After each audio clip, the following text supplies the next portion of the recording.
Thank you, Prof. Bismillah ar-Rahman ar-Rahim, alhamdulillahi rabbil alameen, salatu wassalamu ala nabiyyina Muhammad wa ala alihi wa sahbihi ajma'in. I praise Allah Almighty, and I send prayers and blessings upon Prophet Muhammad sallallahu alaihi wasallam, his noble family, righteous companions, and all those that follow them with the right guidance until the day of judgment. Ameen. Professor, sister, I'm sorry if I forgot the names. Assalamu alaikum wa rahmatullahi wa barakatuh to all of you, distinguished guests. Thank you for this lovely invitation. It's always nice to discuss controversial topics. Why not? Yes. If it's not controversial, it will be very interesting, right? Yes. It's going to be the same old, just repeating and regurgitating. This is a controversial issue, absolutely, and I think it's something that we need to talk about, right? And we need to discuss. And to try to clarify, because guess what? If you don't have sessions like this, where we have, inshallah, trustworthy people with expertise and knowledge to talk about it, people are going to get it from all kinds of places, and they're going to hear all kinds of things, okay? I think I'm going to leave, if you allow me, Prof, the history of the movement to Prof. I think she's an expert on it.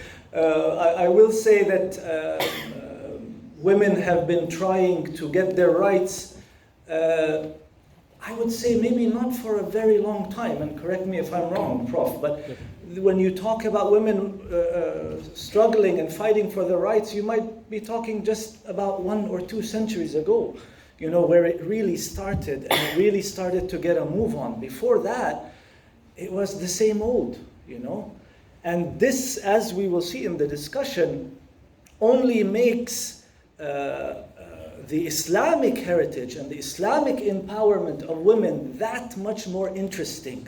So this is not something that happened so far behind. We're talking about 19th century and then 20th century.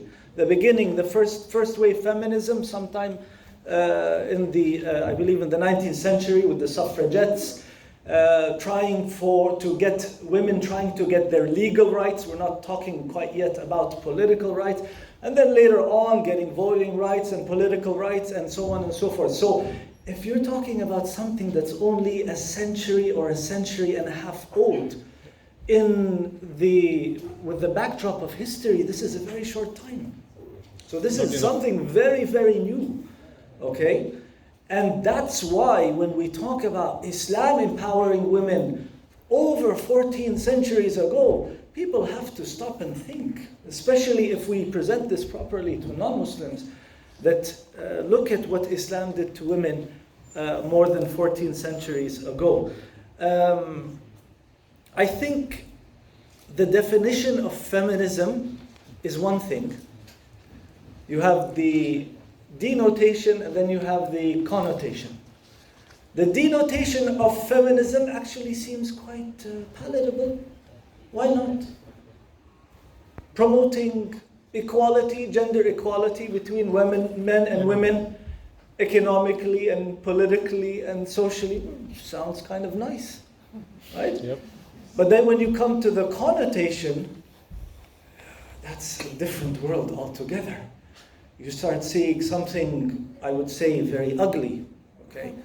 Now, again, it is a controversial topic, so you will hear people from Islamic backgrounds at one side of the spectrum destroying something called feminism, and then you will hear others saying, no, actually feminism empowered women, and I am, they will say, a product of the feminism movement, and I am a practicing Muslima, or a Muslim for that matter.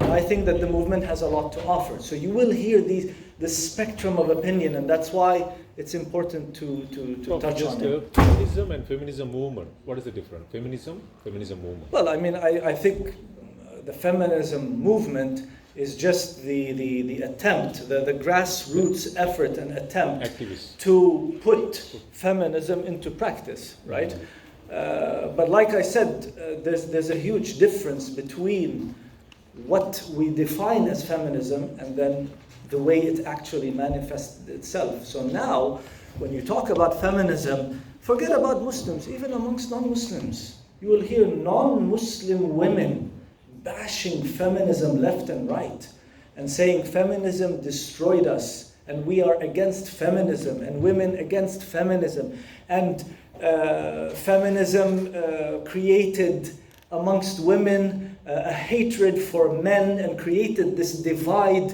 between men and women as if they are two opponents. Two opponents that are trying to kill each other, and that this will remain, until the end of time. And I think, especially for Muslims, and especially, the more you read about this stuff, I was thinking the whole time to myself, what is this war that is going on between the sexes? Wallahi, as a Muslim, I've never experienced it. I've never read this in the Quran. I've never read this in the Sunnah or in the stories of the Sahaba, this war between the sexes, So, and by the way, one extreme begets another. Remember this saying, one extreme begets another. So if there was something called male supremacy, this then brought about the other extreme, female supremacy. And in this way, you just keep jumping and hopping between extremes. And you know what the solution is? To find the happy middle. Once you find that happy middle, which is our Islam, this is when you will see that this extreme will lose, their argument completely, and the other extreme as well. Okay.